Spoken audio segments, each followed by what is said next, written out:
महिला स्वयं सहायता गोष्ठी हाथ में एवं धान मंडी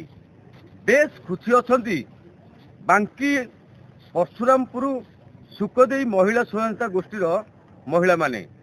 एवं महिला मान हाथ में स्वयं सहायता गोष्ठी हेबारु से माने बहुत खुशी अनुभव कर सरकार को मध्य धन्यवाद देते आम सीधा सड़क सहित आलोचना करवा केते खुशी अच्छा जो महिला स्वयं सहायता गोष्ठी माने ये हाथ को नहीं सरकार को मध्य धन्यवाद देते आग को किभली बढ़ी पारे महिला घर बाहरी किभली सब दायित्व तुले पारे से एवं आगे आम सहित सीधा महिला स्वयं गोष्ठी जो सदस्य आज्ञा कौन कहे केते खुशी अच्छा आज आप धान मंडी खोल बहुत खुशी अच्छे आम केते क्विंटाल धान जो चाषी मान कौन मेसेज देवे 400 क्विंटाल चाषी मान कौन मेसेज देवे भल धान आनी चाषी मान कौन मेसेज देवे कौन कहे सरकार कौन कहे आज्ञा बहुत विलंब सरकार तो टी खोलला बिहन से आम टी दुख प्रकाश करूँ तथा शांति शुक्ला सहित के बिहन सब लोक सहयोग के मिल समस्ते के सुविधा पाइबे आम से अनुसार ये सरकार को धन्यवाद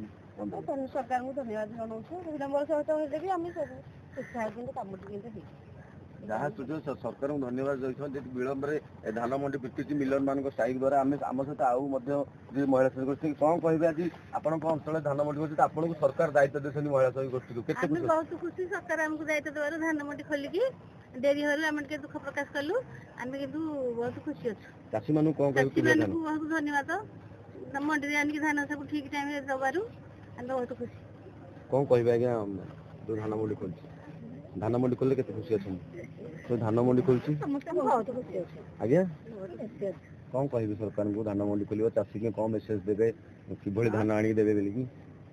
भल धान आनी समस्त जहाँ शुणुले समस्ते खुशी अच्छा धान मंडी को नहीं जेहेतु घर बाहरी गृहिणी मैंने धान मंडी दायित्व नहीं सरकार धान मंडी दायित्व देते जहाँ परशुरामपुर अंचल सुखदेई ये महिला स्वयं सहायता गोष्ठी देखबार अच्छी सरकार ये महिला स्वयं सहायता गोष्ठी को किभली आगू नापी आउ किभली पदक्षेप ने कटक जिला बांकी परशुरामपुर अंचल अशोक कुमार राणा MBC TV।